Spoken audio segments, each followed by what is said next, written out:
Hello everyone, and a very warm welcome to this week's mixed media tutorial with me, Lisa Taggart.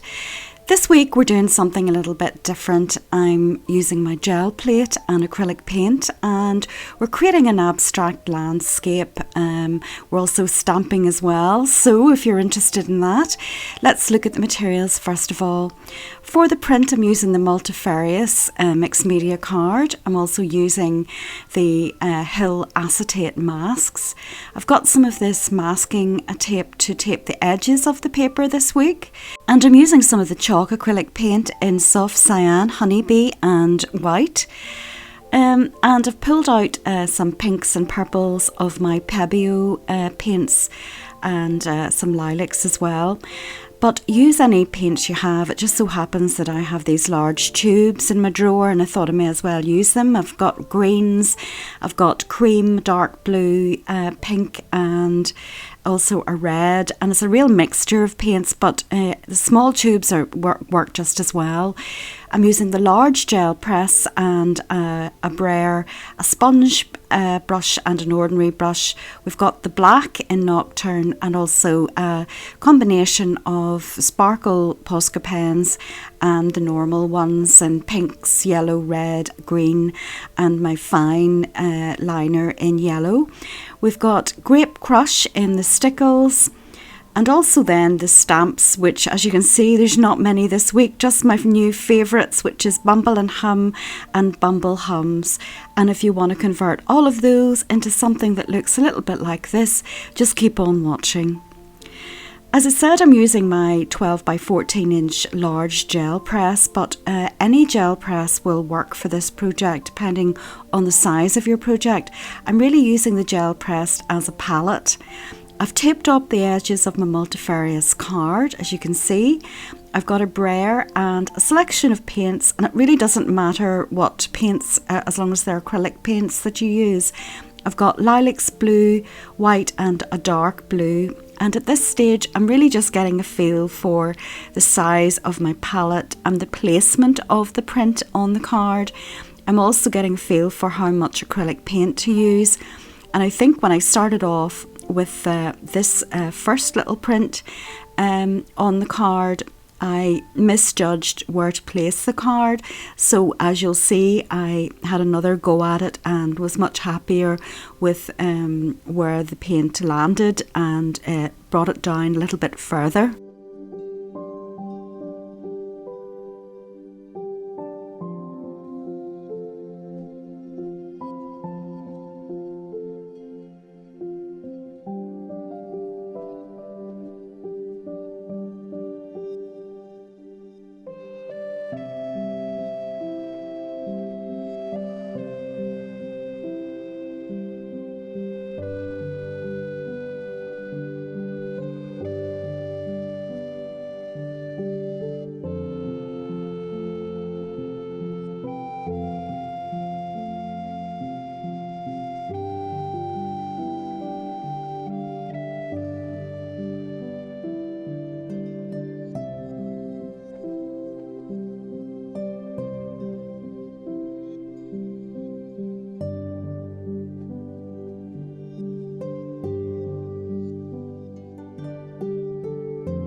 So now that I've got a good base and a general mix of colours, and we've used our sunset colours on top of the lilacs, I'm going to do some very rough painting on top of that. I think it's dry underneath. If I don't say that, do dry between layers. And I've really just taken this sponge brush and very loosely doing some lines on top to indicate some clouds in the sunset. I'm using the pink, and in a little minute I'm going to mix the yellow with some cream paint, there you are, and add in some lighter areas in the right hand side. And I think off camera later on I also add back some of the lilac paint that I used in the beginning on the left hand side, and a little more darker yellow to indicate where the sun is peeking through on the right hand side. So it's really just a case of seeing what print you've got and how you might try to enhance it. I also felt that I wanted to restore some of the lilac at the bottom of the sunset part, so I'm taking my little sponge brush again and dabbing some of that on, mixing white and the lilac together just to lighten up the bottom. And also then I'll take the blue paint, the nice chalk pale cyan it's called, and add some of that along with some white at the bottom until I'm really happy with the mix.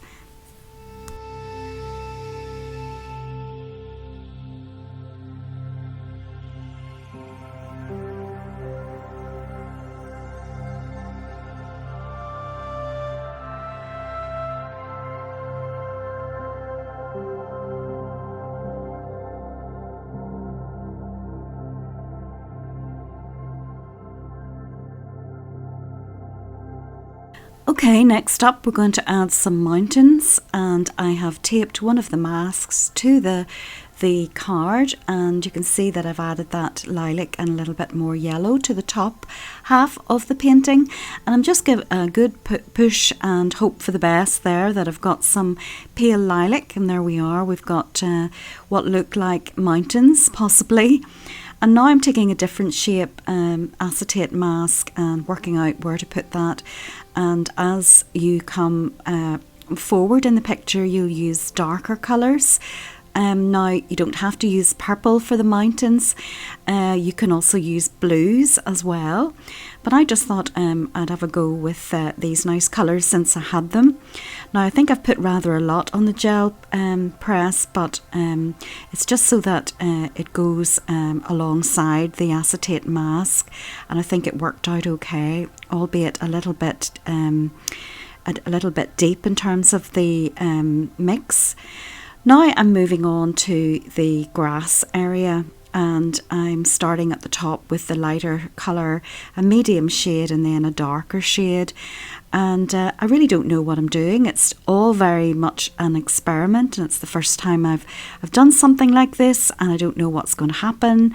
I don't want it all to be the same colour. I want a mix of colour as if it is a meadow in the foreground, so let's see what happens. I'm also covering up the top, of course, with some copy paper in case I put it down as I've done in the wrong place.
So the pinks and the reds have been added, and I'm sure at this stage you're thinking it's a hot mess, but I'm adding in there just in the clouds that dark pink just to balance the picture.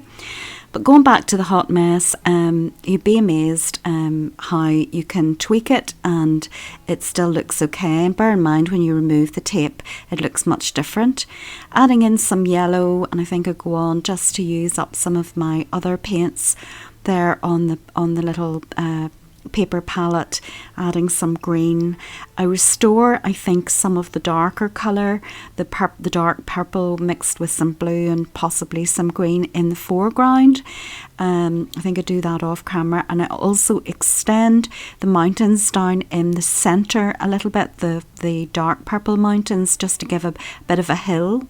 There you can see it now, and added back some more yellow as well in the far distance. Now removing the tape, which is a lovely thing to do. I think I did get one little rip, so I have to trim it down a little bit further down, and there we are, it's trimmed. And with the tape removed, you can see that it doesn't look so bad, not quite as scary as it does with the tape on. And so I thought at this stage I'll add some more acrylic in the form of the Posca pens. And although it's an abstract landscape, I just thought I'd add a little bit of definition. I guess it's my style to add the little dots and dashes and so forth, and I just can't resist. So taking the green first of all, adding in some grasses, and you'll see later on that I add some little flowers with pinks and reds, sparkly orange, and I think a sparkly yellow as well. So you just enhance what you have and see where you might want lighter areas, and a few dots, of course, of yellow and all that sort of thing.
Now you could of course leave it at that and just have your abstract landscape, and that would be lovely, but I thought I would carry on this week using my new favourites in terms of the stamping, which are the lovely bees, and I thought they would go quite well with the flowers at the front, so that's what I'm going to do. As you can see, I'm trying to separate this little bee in the middle because that's the only one I want in the foreground, and it'll look like a distant bee. And it's quite easy actually to stamp over the top of acrylic paint, so it's a nice experiment to have used paint today instead of watercolour, and I would encourage you to have a go and see how you like it.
So that just about wraps it up for this week, friends, except I think I'm just adding a little bit of yellow at the front with my fine liner in the grasses. And it was a very nice experiment this week using my gel press, and I hope you'll have a go. And it doesn't have to be this landscape, it can be any type, any sky, mountains, with or without. And I hope you learnt something today and enjoyed the video and will be brave. And as I say, have a go and combine it with your stamps. You could put trees and whatever all else you would like to put in once you see what you have. And if you've learnt something today, I'd really appreciate it if you would consider subscribing, hitting the like button, sharing the video. There's also my shop link. If you look for the more button below in the description box, this piece is for sale, along with last week's piece, which also used the bees. That's the one with the flowers. So thanks again for joining me. Take good care of yourselves until next week. But above all, keep creating, be brave, and enjoy the adventure.